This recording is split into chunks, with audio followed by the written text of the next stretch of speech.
let me tell you a story. Many years ago, when the Domain speakers were all over the place, there were thousands of people here every Sunday afternoon.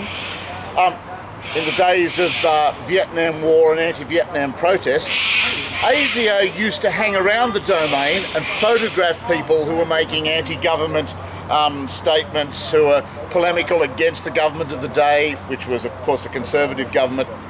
And we used to laugh, us young people, because I was young once, we used to laugh, us young people, at the obvious ASIO men who were in the crowd. They would be wearing t-shirts and jeans, but the trouble was the t-shirts would be freshly ironed.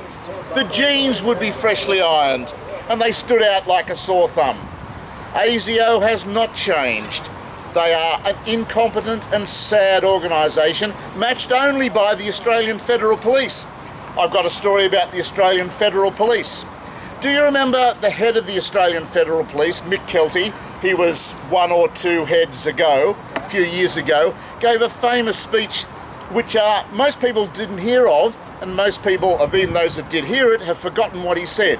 Mick Kelty, who's a known idiot, had the gall in this speech to say that Australia had to face up to the fact that in a few years' time, the criminals who would always be technologically ahead of the police, the criminals would be, wait for it, one of the most stupid statements made by a person in power, that the criminals would be half man, half robot.